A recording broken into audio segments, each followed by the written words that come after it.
Bonjour, dans cette vidéo je vais vous montrer comment utiliser l'outil pinceau et l'outil forme de tâche. Tout simplement l'outil pinceau ça vous permet de dessiner ou tracer des lignes aléatoires, donc presque de la même façon que l'outil plume, mais l'outil pinceau ça vous permet de dessiner des lignes d'une façon plus libre. Par exemple, si vous voulez faire une signature, il vaut mieux d'utiliser l'outil pinceau parce que ça vous permet de dessiner les dessins d'une façon plus souple.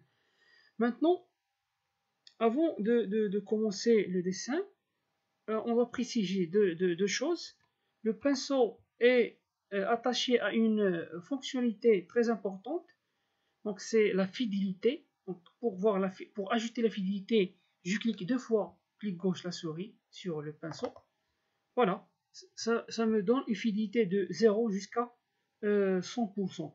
Tout simplement, une fidélité qui tend vers 0, c'est-à-dire moins précise, ça laisse le dessin que vous avez tracé, donc de la même forme que vous avez tracé votre dessin. Alors que pour l'arrondi, si j'ajuste la fidélité à 100%, ça va ajuster votre dessin de telle sorte qu'il va apparaître d'une façon plus jolie.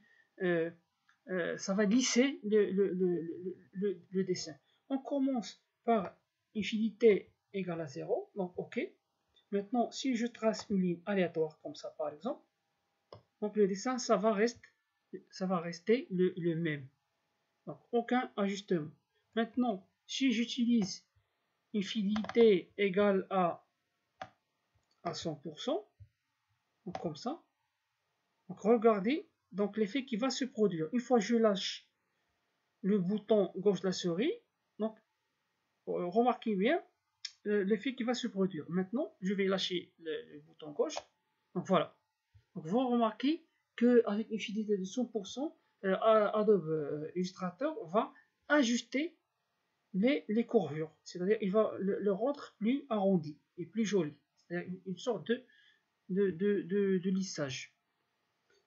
Maintenant, je reviens à l'autre possibilité, c'est-à-dire une fidélité égale à 0.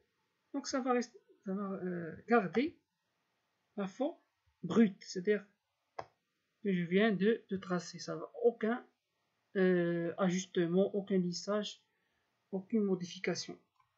Bien sûr, pour ces outils pinceau, une autre possibilité de mise en forme qui est proposée. Par exemple, comme ça, je trace une ligne comme ça. Maintenant, si je veux ajuster la mise en forme, qu'est-ce que je fais? Je vais cliquer sur outil sélection, je sélectionne mon dessin. Pour augmenter les contours, je clique sur l'épaisseur, je clique sur la flèche en haut. Voilà, j'augmente le nombre de l'épaisseur en fonction du nombre des points. Je peux ainsi ajuster texture de remplissage comme ça, c'est-à-dire comment il va apparaître le contour, plusieurs fois. Je peux ainsi ajuster de cette façon le contour, soit de texture sous forme de spray, soit sous cette forme là. Donc je vais augmenter l'épaisseur pour voir de quoi il s'agit, c'est-à-dire une sorte de contour discontinu comme ça. Et bien sûr l'opacité pour la transparence. Donc je peux diminuer la transparence jusqu'à 0%, augmenter jusqu'à 100%, etc. Et bien sûr la couleur ici, c'est la couleur des contours.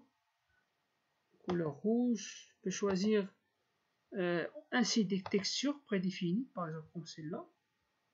Des textures prédéfinies, donc plusieurs possibilités. Il nous reste maintenant voir la deuxième possibilité, outil forme de tâche. C'est presque le même dessin, mais ça vous permet d'utiliser plutôt les textures. Presque le même dessin parce que la première forme, ça vous permet pas, donc ici, ça vous permet pas d'utiliser les textures, ça vous permet seulement d'utiliser les couleurs. Alors que la deuxième possibilité, c'est-à-dire outil forme de tâche, ça vous permet d'utiliser non seulement les couleurs, mais aussi les textures, c'est-à-dire des dessins à l'intérieur du contour. Vous pouvez ainsi, pour l'outil pinceau, par exemple, si je trace une ligne comme ça, et j'utilise, par exemple, comme ça, voilà. Je peux ajouter des points d'ancrage, je peux modifier la courbure comme ça. Donc il y a plusieurs possibilités. Donc, Illustrator, ça vous donne une panoplie de possibilités de modification pour avoir un meilleur dessin. Donc c'est tout pour cette partie-là.